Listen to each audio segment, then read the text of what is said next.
Everyone, good morning. একটা সুন্দর সকালে তোমাদের সকলকে জানাই অনেক অনেক ওয়েলকাম। আজকে হচ্ছে 6 মে, একটা স্পেশাল দিন, আমার জন্মদিন। আর আজকের একটা লং ভিডিও তোমাদের সঙ্গে শেয়ার করব। আশা করছি তোমাদের এই ভিডিওটা খুব ভালো লাগবে। অবশ্যই জানিও ভিডিওটা তোমাদের কেমন লাগলো। এখন প্রত্যেক দিনের সকালে রুটিন হচ্ছে আমার ঘুম থেকে সকাল সকাল উঠে নিজের টুকটাক কাজ সেরে বাবাইকে রেডি করিয়ে ওকে ভালোভাবে স্কুলে পৌঁছে দেওয়া। এই যে স্যারকে একদম রেডি করে দেওয়া হয়ে গেছে, স্যার এখন একদম রেডি। প্রথম কয়েকদিন স্কুল একটু তাড়াতাড়ি ছুটি হয়ে গেছিলো, কিন্তু এখন টাইমিংটা একটু বেশি করে দিয়েছে, সেই কারণেই ও অনেকটা টাইম স্কুলে থাকে।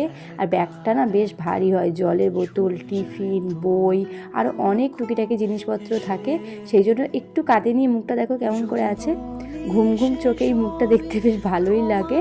তারপর তো গল্প করতে করতে আমরা পৌঁছে গেছিলাম স্কুলে। আর এই সকালের টাইমিংটা আমার বেশ ভালো লাগে, সব বাচ্চাগুলো ঘুম ঘুম চোখ নিয়ে স্কুলে আসে, দেখতে বেশ কিউট লাগে। তারপর বাবাইকে তো স্কুলের মধ্যে দিয়ে বেরিয়ে চলে এসেছিলাম। আসার সময় ফেরার পথে বেশ কিছু জিনিসপত্র নিয়ে তারপর বাড়িতে ঢুকেছিলাম। আজকে প্রথম দিন বাজারে এসে আমি তালের শাঁস দেখেছি, আর মাকে এটা তো দিতেই হবে। ভাবছিলাম নতুন কিছু একটা ফল দিয়ে মায়ের পুজো দেবো আজকে, আমার জন্মদিনের দিন, যেটা প্রতি বছর চেষ্টা করি দেওয়ার। আর এবছর প্রথম বাজারে এসে আমি তালের শাঁস দেখলাম, আমার জাস্ট মনটা ভরে গেছিলো। তো আমি এখানে বেশ কিছুটা তালের শাঁস নিয়েছিলাম। আর গতকাল আমি কিছু ফুল অর্ডার দিয়ে গেছিলাম আর কি, ভেবেছিলাম মাকে একটু সূর্যমুখী ফুল দিয়ে সাজাবো। তো সেই সমস্ত ফুলের মালা আর মিষ্টির দোকানে এসে পছন্দ মতো একটু মিষ্টি নিয়ে সব কিছু গুছিয়ে আমি চলে এসেছিলাম বাড়িতে, কারণ বাবাইকে আনতে যাওয়ার আগে আমাকে পুরো পুজোর কাজটা কমপ্লিট করতে হবে। প্রতি বছর জন্মদিনের দিন সকালবেলা মায়ের কাছে যেহেতু থাকি না, কিন্তু মাকে বড্ড মিস করি, তাই মায়ের দেওয়া কোনো একটা জিনিস যদি আমি পড়ি আমার বেশ ভালো লাগে। সেই জন্য আমি প্রতি বছর সকালবেলা মায়ের দেওয়া জিনিসগুলো একটু পড়ার চেষ্টা করি। এই নাইটিটা দিয়েছিল মা আমাকে বেশ কিছুদিন আগে, জন্মদিন উপলক্ষে নয়, তো ভাবলাম আজকে এই নাইটিটাই পরি, তো সেটাই পরেছিলাম। আমি এখন রেডি হয়ে গেছি ঠাকুর ঘরে যাওয়ার জন্য।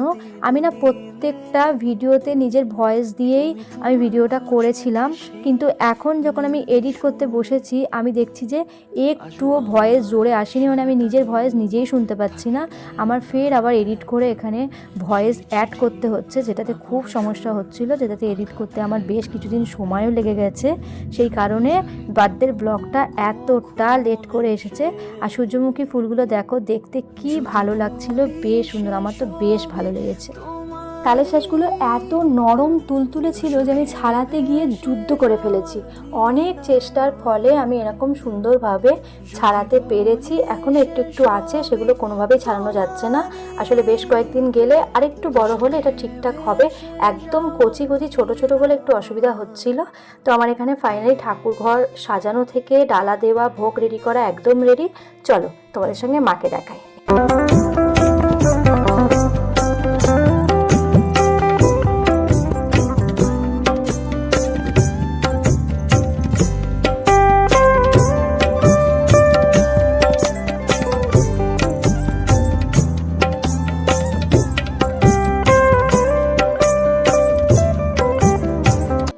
নিচে এসে দেখলাম এখানে এখন সকালের টিফিন চলছে, যেটা মামুনি বানাচ্ছে। প্রত্যেকবারের মতো এবারও বার্থডে স্পেশাল লুচি তো হচ্ছে, আর তার সঙ্গে এখানে গরম গরম পায়েস রেডি হচ্ছে। এটা তো জন্মদিন সব বাড়িতেই হবে। আর সকালের স্পেশাল লুচি, তার সঙ্গে হয়তো কোনো তরকারি হয়েছে, কি হয়েছে না হয়েছে আমি কিছুই জানি না। রান্নাঘরে এসে তোমাদেরকেও দেখাচ্ছি, আমিও দেখছি। তো চলো, এখন খিদে পেয়ে গেছে, টিফিন খেয়ে নেওয়া যাক। এই যে এক থালা লুচি, তার সঙ্গে একটা সবজির তরকারি আর মাছ ভাজা হয়েছিল, আমাকে একটা মাছ ভাজাও দিয়ে দিয়েছে। আর এই আমটা একদম গাছ পাকা গোলাপ খাস আম বলে, যেমন দেখতে সুন্দর তেমন খেতে সুন্দর, কোনো তুলনা হবে না। ভীষণ সুন্দর ছিল আমটা। সবজির তরকারিটা খুব ভালো বানিয়েছিল মামুনি। আমার যেহেতু ভীষণ জোর খিদে পেয়ে গেছিলো, তো খুব ভালোভাবেই সমস্ত কিছু খেয়েছিলাম। কিন্তু হ্যাঁ, এত লুচি আমি একা খেতে পারিনি, আমি দুটো লুচি খেয়েছিলাম। রুটি যেহেতু আমি খুব একটা ভালো পছন্দ করি না, সেই কারণে দুটোই খেয়েছিলাম। তারপর এদিকে সমস্ত রান্নাবান্না চলছিল, দই কাতলা, পাবদা মাছের কালিয়া, এদিকে হয়েছে আমার তেলাপিয়া মাছ, আমি যেহেতু খেতে ভালোবাসি, ভাজাভুজি। আর এখানে মামুনি এক গাদা মিষ্টি নিয়ে এসেছে আমার জন্য। এই সমস্ত মিষ্টি হচ্ছে মামুনির তরফ থেকে আমাকে দিয়েছিল। আমি যেহেতু মিষ্টি খেতে ভালোবাসি, কিন্তু এত মিষ্টি একসাথে নয়, সেই কারণে সবাই মিলে খেয়েছিলাম। এখানে একদম থালা ভরে সাজিয়ে গুছিয়ে আমাকে খেতে দেওয়া হয়েছে, যার মধ্যে ছিল 5 রকম ভাজা, মাছ ভাজা, ভাত, গন্ধরাজ লেবু, এখানে ছিল বেশ অনেক কয় রকমের মিষ্টি। তার মধ্যে আমার সবথেকে প্রিয় মিষ্টি হচ্ছে এই রাবড়িটা, তারপর তো একে একে পরপর পরপর সব আছে। এদিকে রয়েছে পায়েস, জন্মদিনের স্পেশাল, এখানে রয়েছে পাবদা মাছ, তেলাপিয়া মাছ, এখানে কেক, এদিকে রয়েছে চিকেন কষা, দই কাতলা, জল, আর এদিকে রয়েছে স্যালাড। এছাড়াও আরও একরকম মিষ্টি দিতে ভুলে গেছে রে মাউনি, সেটাই এখন প্যাকেট খুলে আবার দিচ্ছে, দুধের একটা মিষ্টি। তো এখানে যে সমস্ত মিষ্টি আনা হয়েছে সমস্ত কিছুই আমি একটা একটা করে টেস্ট করেছিলাম। খেতে বসে একটাও মিষ্টি খাইনি, শুধুমাত্র রসগোল্লাটা ছাড়া। বাদবাকি মিষ্টিগুলো একের পর এক রাতে, মাঝরাতে, তারপরের দিন সবকটাই খেয়েছিলাম। এই দোকানের মিষ্টি আমাদের ভীষণ ভালো লাগে আর সবাই মিলেই খেয়েছিলাম। সব থেকে বেশি ভালো লাগে দানাদারগুলো, এত ভালো বানায়, আমার তো বেশ পছন্দের। তো এই সমস্ত কিছু খাওয়া দাওয়া করেছিলাম বার্থডের দিন। এখন হব রেডি সেডি হয়ে যাব আর কি পুজো দিতে। আমাদের ঠিক হচ্ছিল আমরা অন্য একটা জায়গায় যাব মায়ের পুজো দিতে, কিন্তু সেখানে এতটা দূর হয়ে যাচ্ছিল, বাবাই যেহেতু অনেকটা ছোট, ওকে নিয়ে এতটা জার্নি করে যাব আবার আসবো, তো ওর শরীর দেবে কি না দেবে, সেই কারণেই আমরা ওটাকে ক্যান্সেল করেছি। এখন আমরা ভাবলাম যে আমরা আমাদের বাড়ির একদমই কাছে মায়ের মন্দির আছে, দক্ষিণেশ্বর গিয়েই পুজো দিয়ে আসি, তাহলে একটু ভালো লাগবে। কারণ আমার জন্মদিনের দিন আমি যদি মন্দিরে মায়ের পুজো না দিই তাহলে আমার মন কিছুতেই মানবে না। এই জন্য এখন যাব মায়ের মন্দিরে। আর মায়ের মন্দিরে পুজো দিতে যাব, শাড়ি পরবো না সেটা হতে পারে? যে পরিমাণ গরম এখন বেড়েছে, বিশ্বাস করো শাড়ি পরার কথা ভাবলেই কেমন ভয় করে। তবুও সাজুগুজু তো করতেই হবে। আলমারি খুলেই শাড়িটা দেখা মাত্রই ভাবলাম এটাই পরবো, আর এর সাথে ম্যাচিং করা গয়না কি পরবো ভাবতেই আমার মাথায় এলো যে কিছুদিন আগে তো আমি শান্তিনিকেতন থেকে এই গয়নাগুলো কিনেছিলাম, এগুলো আমি এর আগে কোনোদিন পরিনি। তো ভাবলাম আজকে পরি, কেমন লাগবে না লাগবে কিচ্ছু জানতাম না। তো আমার মন মতো করে একটু রেডি হয়েছিলাম।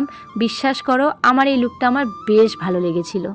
বিশ্বাস করো আমি যখন এই পোড়ামাটির গহনাগুলো কিনছিলাম ভাবছিলাম যে আমি আদেও পরবো তো, কিন্তু আমার খুব ইচ্ছা ছিল যে শান্তিনিকেতনে গেলে আমি এই জিনিসগুলো অবশ্যই কিনবো। আমি ভীষণ ভিডিওর মধ্যে দেখেছি, আমার বেশ ভালো লেগেছিলো আর কি। সবথেকে ভালো লেগেছে আমার এই দুলগুলো। প্রথমত আমি এই হারটা কিনেছিলাম, এই হারটার সঙ্গে কিন্তু কোনো দুল ছিল না, সিঙ্গেল বিক্রি হচ্ছিল, আর বেশ অনেক রকম ডিজাইন ছিল। আমি ভয়ে ভয়ে একটাই নিয়েছি, আর তার সঙ্গে এই দুলগুলো আলাদা একটা দোকান থেকে কিনেছিলাম। এই দুলগুলোর দাম নিয়েছিল মাত্র 10 টাকা। এত সুন্দর, এত ভালো ছিল, আমি যদি আগে জানতাম এগুলো এত ভালো আমি আরও 2-3টে নিতাম। তো তোমরা অবশ্যই জানিও এই লুকটা কেমন হয়েছে। এখানে বাবাইকে একটা লাল কালার ড্রেস পরানো হয়েছে, যেহেতু আমিও লাল পরেছি ভাবলাম ওকে এই লাল নতুন ড্রেসটা পরিয়ে দিই, ওকে কেমন লাগছে দেখতে অবশ্যই তোমরা কমেন্টে জানিও। তখন তো ঘুমাচ্ছিল, ঘুম থেকে ওঠার পর যখন শুনলো যে ওকে নিয়ে ঘুরতে যাওয়া হবে, সেটা শোনার পর তো মানে স্বর্গ খুঁজে পেয়েছে। তারপর বাবার সঙ্গে বাবার গাড়ি করে যাবে, আহা কী মজা যে ওর হচ্ছে সে তো বলার বাইরে। তো আমরা দুগা দুগা করে বেরিয়ে পড়েছিলাম। বাইরে প্রচণ্ড পরিমাণ রোদ, এই সময় এই গরমটা না জাস্ট নেওয়া যাচ্ছে না। তারপর আমরা বেশ কিছুটা চলে এসেছি ওই এয়ারপোর্টের কাছাকাছি। আর এখানে না গাড়িগুলো যেহেতু দাঁড়ায়, তাই এখানে ওই বাদাম ভাজা, তারপর সবুজ মটর, বিভিন্ন রকম লজেন্স এগুলো বিক্রি হয়। তাই মামুনি ওখান থেকে বেশ কয়েকটা জিনিস কিনেছিল, সেগুলো খেতে খেতেই আমরা আর কি বাকি রাস্তাটা পার করে দেবো, এরকম ব্যাপার। আমাদের বাড়ি থেকে দক্ষিণেশ্বরটা ভীষণই কাছে, তাই খুব একটা বেশি সময় লাগে না। যদি এয়ারপোর্টটা জ্যাম না হয় তাহলে মোটামুটি আমরা টাইমের মধ্যে পৌঁছে যাই। আর হাইওয়েতে জ্যাম হওয়ার কোনো কথাই নেই, আজকে একদমই ভিড় ছিল না, তাই জন্য আমরা খুব তাড়াতাড়ি পৌঁছে গেছিলাম।